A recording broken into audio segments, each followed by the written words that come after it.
할렐루야. 우리 지난주에 온 세대 연합 예배 큰 감동과 기쁨의 순간이었습니다. 사진을 한번 좀 보여주시겠습니까? 네, 우리 또 강신홍 목사님이 이런 또 재능이 있어요. 중간중간 예배 때마다 아주 작품 사진들을 많이 찍었습니다. 우리 정말 미래에 우리 가정을 또 다음 세대들을 구출하라 하고 막상 예배를 드렸는데 누가 누구를 구출한단 말인가. 정말 오히려 우리 청년들 얼마나 뜨겁게 앞에서 찬양을 잘 또 이끌어가고 마음을 담아서 이렇게 예배를 잘 드리는지 오히려 청년들한테 배웠고요. 우리 중고등부, 우리 또 정말 유치부, 우리 유년부, 소년부 아이들이 나는 하나님을 예배하는 예배자입니다 하면서 손을 들고 찬양하는데 그렇게 감동이고 그렇게 눈물이고, 오히려 아이들을 구출할 게 아니라 아이들을 통해서 교사 삼아서 우리가 많이 배워야겠다 생각을 했습니다. 홈페이지에서도 저 사진을 보실 수도 있고 다운받아 가실 수도 있습니다. 우리 사실 아버지들이 정말 본자의 책임이 있다. 그래서 우리 아버지들이 정말 다시 한번 본자의 책임을 가정에서 다하자 이렇게 다짐하고 결단했을 때 보니까 아버지들도 나오고 또 자녀들도 더 새롭게 나오게 되고, 우리가 다음 세대에 관심을 가지고 온 가족이 말씀으로 돌아가서 아버지들이 다시금 아버지들의 그 본분을 다시 한번 되찾자, 성경으로 돌아가자. 이럴 때 정말 아버지들이 다시금 살아나고 또 가정이 회복되고 우리 다음 세대들이 주께로 돌아 나오고 교회가 살고 하나님의 나라가 부흥케 되는 놀라운 역사가 있게 될 줄로 믿습니다. 일회성 행사로 끝나지 않았으면 좋겠습니다. 계속해서 눈물로 씨앗을 뿌리고 정말 다음에 또 다음 세대 예배를 드릴 때 그때 또 기대하지 못했던 새로운 아름다운 풍성한 열매와 간증과 찬양들이 쏟아져 나오게 되기를 주님의 이름으로 축복합니다. 오늘은 가정의 달 이제 마지막 저물어가는 5월 마지막 주일입니다. 그래서 5월의 이 문턱에서 우리의 가정을 허무는 작은 여우는 뭘까? 우리의 가정을 허무는 이 작은 여우들을 우리가 잡아내어서 우리 가정을 다시 한번 문단속을 잘하는 그러한 일함에 속한 가정들이 되었으면 좋겠습니다. 한 가지 제가 한번 생각을 해봤으면 좋겠습니다. 제가 질문을 하겠습니다. 예수를 믿어도 교인들이 왜 그렇게 변화되지 않는 이유가 뭘까요? 남 생각할 거 없어요. 왜 그렇게 예수를 믿어도 그렇게 변화되지 않는 나의 모습, 이유가 뭘까요? 도대체 예수를 평생 믿었는데도 그렇게 변화되지 않는 그 이유가 뭘까요? 미국의 칼빈 신학교와 풀러 신학교를 거쳐서 은퇴하셨던 한 박 교수님이라고 하는 분이 계시는데, 그분이 성도들이 예수를 믿어도 변화되지 않는 그 이유는 거슬러 올라가 보면 구원론에 그 문제가 있다, 구원론에 관련되어져 있다, 이렇게 이야기를 하셨습니다. 가정을 허무는 첫 번째 작은 여우는 진정으로 영적으로 거듭난 믿음인가?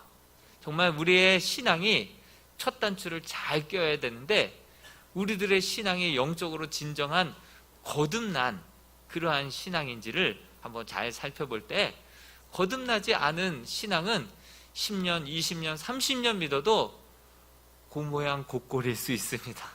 변화되지 않고 성화되지 않고 주님을 닮아가지 않고 결정적인 순간마다 다시금 또 원점으로 돌아가 버리는 그러한 모습이 원인이 바로 거듭나지 않은 그러한 믿음 때문은 아닌지, 그래서 우리의 구원을 날마다 두렵고 떨리는 마음으로 살피라, 구원을 이루라, 구원을 완성하라, 이렇게 말씀하신 이유가 여기에 있습니다.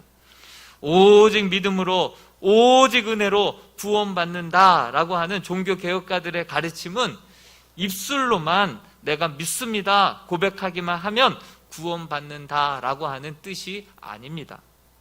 그저 믿기만 하면 구원은 따나온 당사라고 하는 그러한 복음은 심각하게 오염된, 변질된 복음이라고 하는 사실이죠.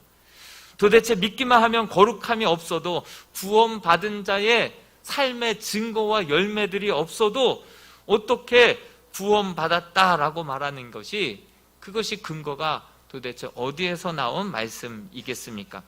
이것은 잘못된 확신이다라고 하는 사실이죠. 내가 참된 믿음을 가졌는지, 아니면 정말 우리가 거듭난 신앙생활을 지금 하고 있는 것인지를 우리 스스로를 늘 돌아봐야 할 것입니다. 성경은 분명히 이렇게 말씀하고 있습니다. 히브리서 12장 14절 말씀을 같이 한번 읽어봤으면 좋겠습니다. 12장 14절입니다. 시작.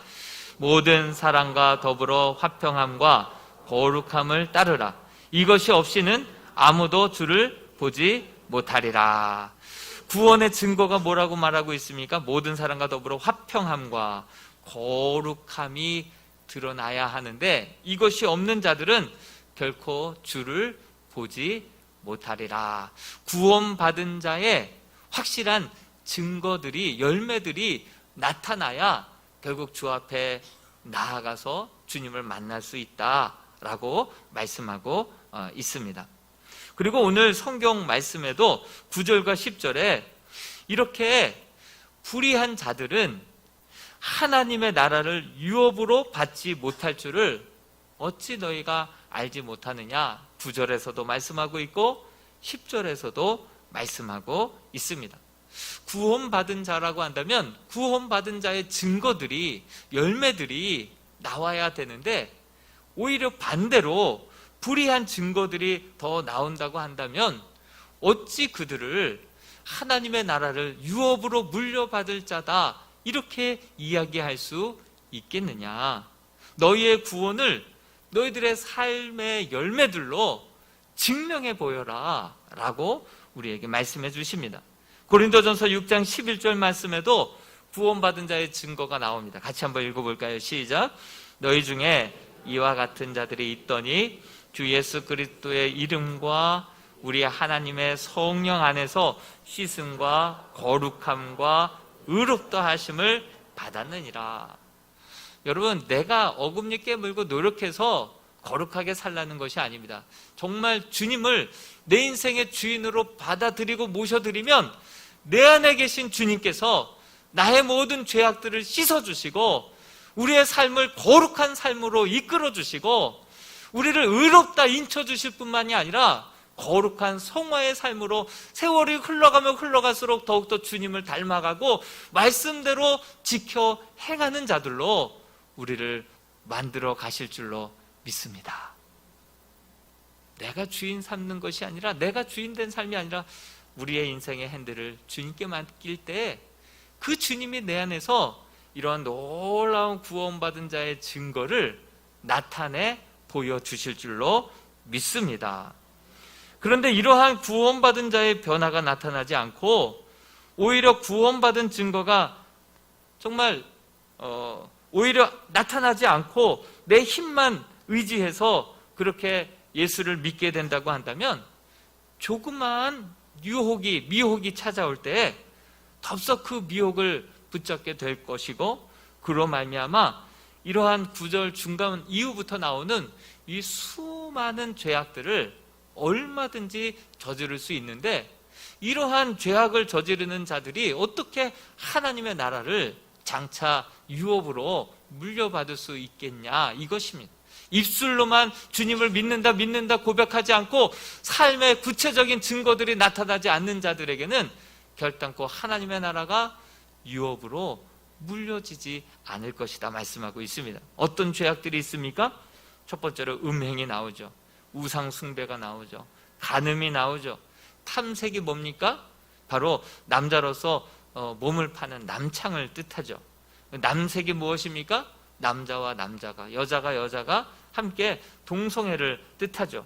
또 도적질을 하고 또 탐욕을 하고 술 취함과 모욕과 속여 빼앗음, 이러한 자들은 하나님의 나라를 유업으로 받지 못할 것이다. 이렇게 말씀하고 있습니다. 여러분, 이런 얘기 제가 종종 했었던 것 같은데요. 새가 내 머리 위로 지나갈 수 있습니다. 지나가면서 이렇게 실수할 수 있습니다. 그럼 가끔 머리 위에 새똥이 떨어지기도 하고 어깨 위에 새똥이 떨어질 수도 있습니다. 새가 지나가면서 실례하는 것은 내가 막을 길이 없어요. 그렇지만 새가 내 머리 위에다가 둥지를 트는 것은 누구 책임입니까? 네, 내가 책임인 거죠. 새가 머리 위에다가 한참 동안 그 죄악의 둥지를 트는 것은 내가 허용했기 때문에 그런 거죠. 예를 들면 이것입니다. 사탄 마귀가 불화살을 우리 머릿속에, 우리의 마음속에 계속해서 불화살을 쏩니다. 악한 생각, 음란한 생각, 거짓된 생각, 미움의 생각들 얼마든지 스쳐 지나갈 수 있습니다. 내가 목사인데요, 내가 이런 생각을 하나? 할 정도로 순간순간 깜짝깜짝 놀랄 때가 있어요. 그 생각이 죄입니까? 아니죠. 사탄 마귀가 순간순간 악한 생각, 거짓된 생각, 음란한 생각, 이런 생각을 지나가다가 새똥 싸듯이 그렇게 머릿속에다가 탁탁 던져줄 때가 있습니다. 그런데 그게 어떻게 죄악이 됩니까? 내 안에 탐심이, 내 안에 있는 음욕이 그 생각을 딱 붙잡고 둥지를 틀듯이 행동으로 옮길 때에 그것이 바로 음행이 되는 거고, 우상숭배가 되는 거고, 간음이 되는 거고, 그것은 바로 누구 탓할 것이 아니라 바로 내 자신이 바로 그러한 탐심과 그 악한 생각과 내 안에 있는 탐욕이 같이 만나서 함께 죄악의 둥지를 틀었기 때문에 바로 이런 결과가 나오게 된다라고 하는 사실입니다. 그런데 이 10가지 모든 죄악들을 한번 잘 살펴보면 그 중에 6가지가 성과 관련되어 있다는 것을 알 수 있어요. 여러분, 사탄 마귀가 우리에게 계속해서 악한 생각, 음란한 생각을 통해서 결국은 음란한 죄까지 저지르게 만들어서 그의 칼끝이 어디에 향해 있는지 아십니까? 바로 가정을 허무는 데에 그의 칼끝이 향해져 있다는 것을 잊지 말아야 할 것입니다. 가정을 공격하고 가정을 무기력하게 하고 가정을 무장 해체해서 결국은 가정을 흔들고 깨트리고 그로 말미암아 그의 영혼도 피폐하게 만들고 그리고 그의 영혼을 하나님의 나라의 유업을 받지 못하는 자들로 만들어가는데 그의 칼끝이 오로지 그 가정에 그러한 여러 가지 성적인 범죄로 말미암아 그렇게 신뢰를 깨트리고 가정을 깨트리고 그래서 결국은 자기의 목적한 바를 이루려고 하는 것이 바로 이 사탄의 그런 숨겨진 괴계임을 우리는 간파해야 할 것입니다. 여러분, 정말 다시 한번 우리 가정을 이 거룩의 능력으로, 거룩의 믿음으로 잘 지켜나갈 수 있는 저와 여러분들이 다 될 수 있기를 주님의 이름으로 축원드립니다. 한 가지만 또 물어보겠습니다. 우리 안에 있는 본능이 있습니다.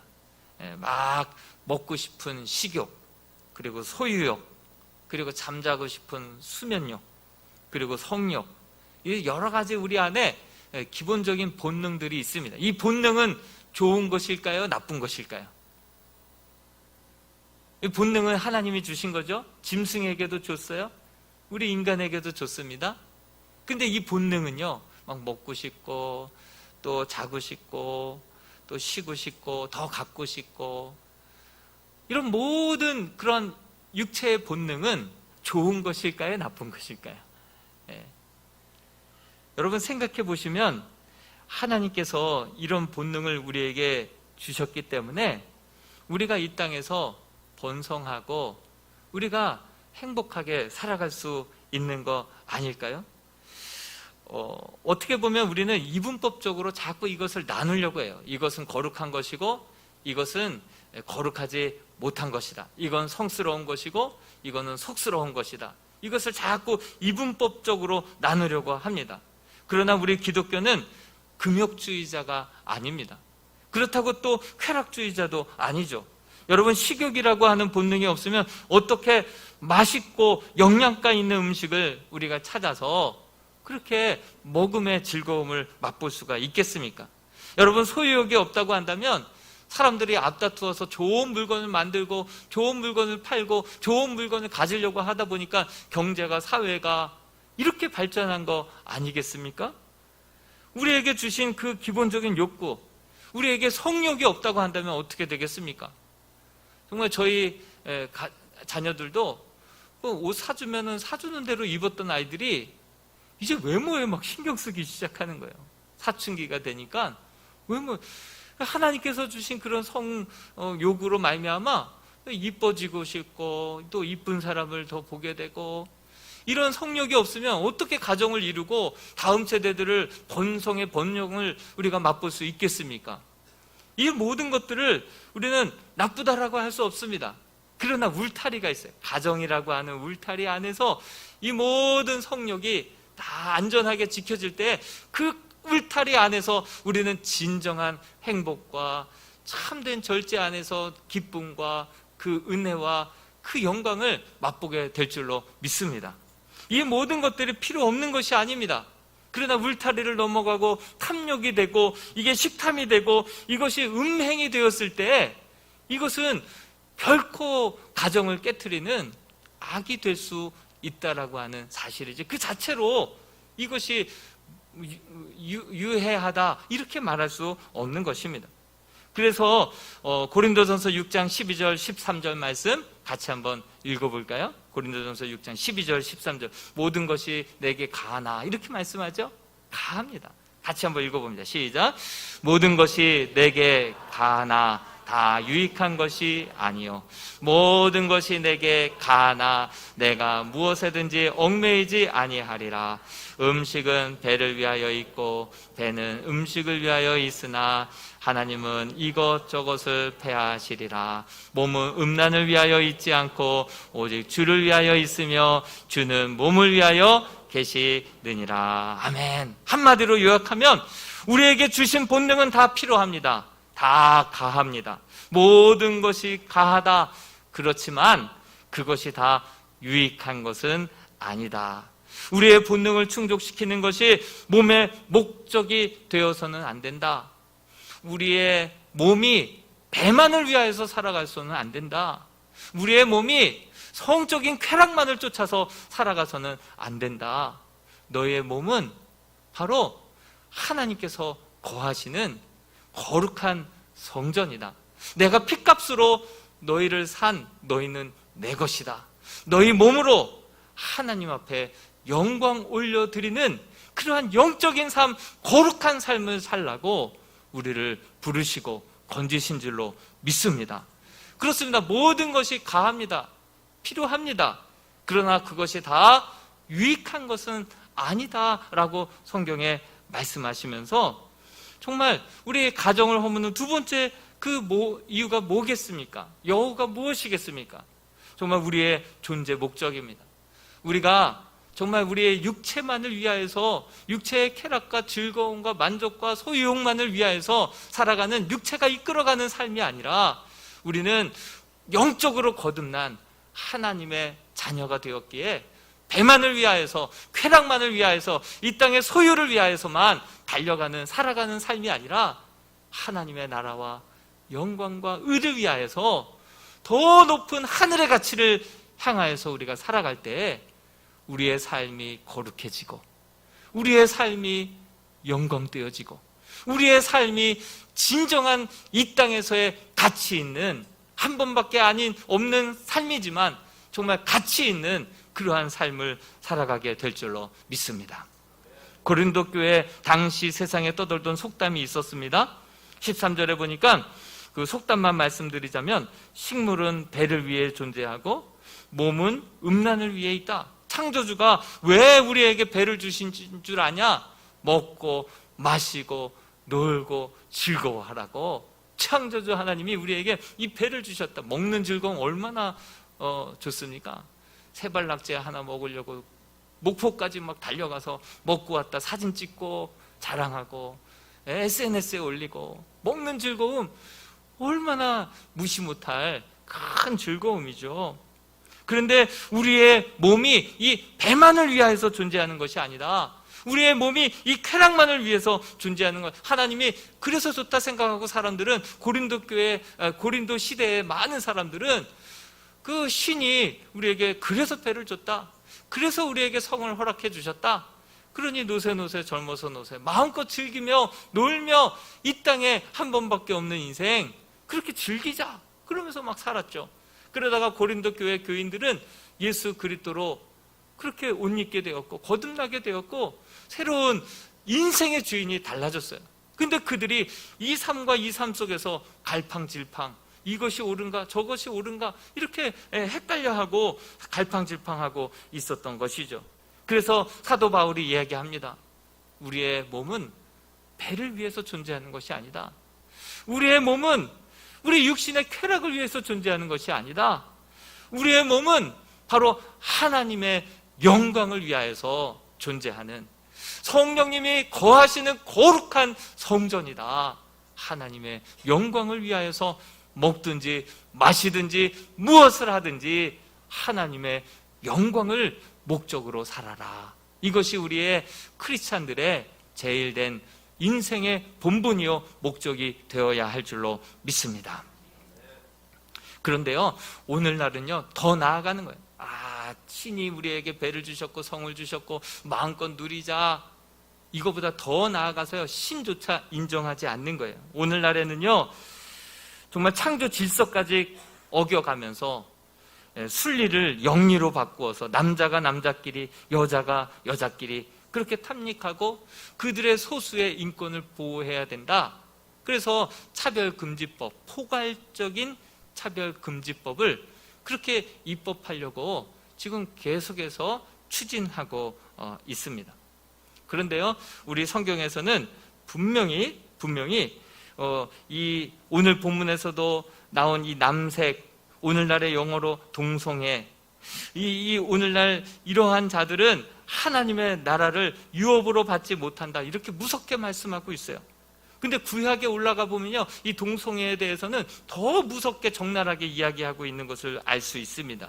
레위기서 18장 22절 말씀 읽어볼까요? 시작. 너는 여자와 동침함과 같이 남자와 동침하지 말라. 이는 가증한 것이니 이러한 자들은 백성에서 끊어지리라. 이렇게 말씀하고 있어요. 또 이 레위기서 20장 13절 말씀도 같이 한번 읽어봅니다. 시작. 누구든지 여인과 동침하듯 남자와 동침하면 둘 다 가증한 일을 행함즉 반드시 죽일지니 자기의 피가 자기에게로 돌아가리라.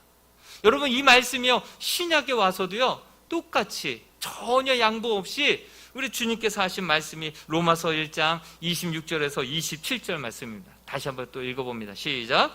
이 때문에 하나님께서 그들을 부끄러운 욕심에 내버려 두셨으니 곧 그들의 여자들도 순리대로 쓸 것을 바꾸어 영리로 쓰며 그와 같이 남자들도 순리대로 여자 쓰기를 버리고 서로 향하여 음욕이 불릴 듯하며 남자가 남자와 더불어 부끄러운 일을 행하며 그들의 그릇 때문에 상당한 보응을 그들 자신이 받았느니라. 저들의 그 모든 죄악을 그대로 내버려 두사 하나님의 가장 무서운 심판 중의 심판은 죄악 가운데 우리를 돌아보지 아니하고 죄악 가운데 갈 때까지 가도록 그냥 내버려 두는 것, 이것이 가장 큰 심판이 아닌가 생각이 듭니다. 그렇게 자기네들의 죄악 가운데로 그대로 내버려 두사 그들이 받을 상당한 보응을 받게 하시겠다라고 말씀하고 있지 않습니까? 여러분 우리는 상당한 보응을 우리는 에이즈가 아닌가 그런 생각을 해보지 않습니까? 순리를 역행하자. 그 몸은 쾌락을 그렇게 느낄지라도 몸은 자꾸 면역이 약해져서 죽어져만 가는 것 아닙니까? 그런데도 불구하고 사탄은 이러한 가증한 일들을 교묘하게 개인의 인권이라고 포장을 해서 정치적인 문제로 이슈화하고 있습니다. 죄를 이렇게 문화화하고 있고 개인의 취향, 이것을 존중받아야 할 인권이라고 이렇게 탈바꿈해서 그 법을 추진하고 있습니다. 근데 여러분, 이 젠더 이데올로기, 페미니즘으로 인하여서 정말 국민의 여론이 반반 이렇게 극렬하게 갈리고 있지 않습니까?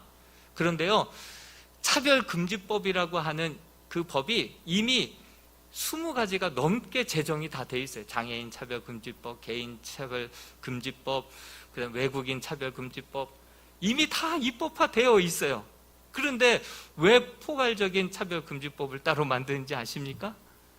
여러분, 이 동성애를 합법화시키기 위함이다라고 하는 사실을 우리는 눈치채야 합니다. 여러 사람들 간의 찬성, 반대의 그런 토론을 통하여서 사회적인 통념이 딱 만들어져야지 자유민주주의 국가 아닙니까? 근데 이것을 입법으로 동성애는 죄다, 이 얘기조차도 말할 수 있는 자유를, 혐오감을 느끼면 벌금까지도 때릴 수 있는 그러한 법으로 법제화해서 정말 이 창조 질서를 그렇게 역행하도록 법제화 만드는 그런 이유가 도대체 뭘까요? 여러분, 왜 이렇게 포괄적인 차별금지법에 목을 걸고 이렇게 페미니즘으로 국민들을 이렇게 반으로 갈라놓게 하는 이유가 뭘까요? 여러분, 제가 한번 찾아봤는데 마르크스 레닌이라고 하는 사람이 그 공산주의 그 이론을 만든 자 아닙니까? 그래서 그렇게 사회주의 국가를, 그렇게 이 땅 가운데 유토피아를 만들어 보려고 이론상으로는 맞아요. 이론상으로는 왼발 빠지기 전에 오른발 딛고 오른발 빠지기 전에 왼발 디디면 물 위도 걸어요. 이론상으로는 유토피아가 됩니다. 그런데 사람의 욕구와 자유를 그렇게 억제하면서 이런 나라를 만들려고 하니까 집단주의로 모든 재산을 나라가 다 소유하고 그리고 평등하게 나눠주는 이 이론상으로 그럴듯한 나라를 만들려고 하는데 계속해서 실패하는 거예요. 이유가 뭘까? 레닌이 마지막 이제 병에 걸려가지고 더 이상 기력이 없을 때 생각해보고 또 생각해보는데 문제를 알아냈습니다. 바로 가정 때문에 그렇구나. 아무리 이 모든 재산을 국가의 공재산으로 가져가려고 해도 이 부모가 재산을 열심히 벌어서 자녀들에게 물려주고자 하는 그 소유욕, 그러한 모성애, 부성애, 그것 때문에 바로 이렇게 국가가 모든 것을 통제하려고 할 때 목숨을 걸고 사람들이 이렇게 반대를 하고 결국 될 듯 될 듯 하다가 안 되는 이유가 바로 이 가족 때문에 그렇구나. 그러면 이 가족을 어떻게 해체를 시킬까? 그것을 막 연구한 거예요.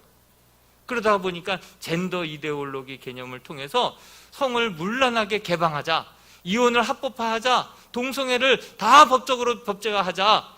그래서 가정을 흔들고 그 가정을 강하게 붙들고 창조의 질서로 하나님의 말씀으로 그 가정을 가정되게 지키고 있는 그 배후의 기독교를 흔들자.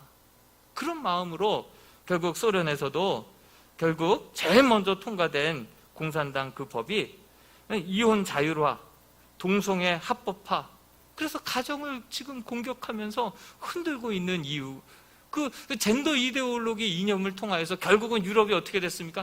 1000년 동안 가정을 지키고 있었던 그 교회들이 다 무너졌어요. 인권이라고 들어오고 평등법이라고 들어오니까 그 법을 법제화하는 순간 교회에서 진리대로 말씀을 지킬 수도 없고 남자와 여자와 그 성윤리가 막 다 질서가 부모일 부모이, 예? 그런 식으로 이제 다 무너지면서 결국은 가정이 흔들려 버리고 교회가 문을 닫는 그러한 현상이 일어났어요. 이미 유럽에서는 다 승리를 경험한 거예요. 그러다 보니 오늘날에도 정치에서 이 성 이데올로기를 통하여서 헤게모니를 얻기 위해서 인권에 관심이 있는 게 아니에요. 동성애에 관심이 있는 게 아니에요. 이권에 관심을 가지고 이 운동을 하다 보면 결국은 이권을 얻게 된다 라고 하는 마음을 가지고 어떻게 해서든지 이 차별금지법을 통과시키려고 하는 그러한 모습들을 보면 너무나도 안타까운 거예요. 작년에 우리 크리스찬의 성교육에 대해서 오후 찬양 예배 시간에 오셔서 성교육을, 성경적인 성교육을 그렇게 시켜주고 가셨던 그 약사이자 평범한 한 어머니가 있으셨어요. 그분이 학생 인권 조례에 대해서 알고선 깜짝 놀라서 팔 걷어붙이고 그때부터 약국을 문 닫고 이 사회운동에 뛰어든 지 10년이 됐어요. 그런데 이번만큼 정말 큰 위기를 느낀 적이 없다고 지난주 월요일부터 단식 투쟁에 들어갔어요. 월요일부터 물도 안 먹고 토요일 오늘까지 그렇게 7일 동안 단식 투쟁에 들어가서 우리 다음 세대를 위해서, 우리 진리를 사수하기 위해서 정말 이 한 몸이라도 이래야지 내가 통과된다 하더라도 후회하지 않을 것 같다, 그런 마음으로 그렇게 단식 투쟁에 들어가서 싸우고 있습니다. 이 법이 통과되면요, 이미 영국에서 또 유럽에서 또 미국에서 나타나는 현상들이 아무리 아니라 해도 실질적으로 생각지도 못했던 일들이 다 벌어지게 되고요. 초등학교 때부터 성은 네가 선택하는 거야. 성 지향성을 가지고 갑자기 어느 날 내 자식이, 아들이 또 다른 남자를 데리고 나서 결혼하겠다고 하고 그럼 막지 못하는 거예요. 직원을 채용하는데, 목사를 채용하는데 동성애자가 와서 그렇게 채용하겠다가 노 하면 신고하는 거예요. 설교를 하다가 내가 불편함을 느꼈다, 혐오감을 느꼈다 신고하면 그것이 아니었다라는 것을 내가 증명해 보여야 되는 거예요. 얼마나 복잡하고 정말 안타까운 일들이 많이 벌어질지 모릅니다. 여러분, 별거 아닌 것 같죠? 그렇지만 이것이 작은 여우이고, 이거를 하나 통과시키게 되면 앞으로 우리 이 가정과 이 사회와 교회가 정말 책임질 수 없는 여러 가지 어려운 문제들이 발생될 수 있다라고 하는 사실을 기억하면서, 정말 하나님께서 가정을 창조하시고 남자와 여자를 창조하시고 둘이 연합하여 한 몸을 이루게 하시면서 천국을 경험하게 하셨던 이 가정을, 이 진리의 수호 정신을 가지고 우리가 함께 지켜 나아가는, 침묵하지 않고 그냥 방관하지 않고 함께 동참하고 기도하고 지켜 나아가는 우리 이람의 복된 깨어있는 성도들이 다 될 수 있기를 주님의 이름으로 축복합니다.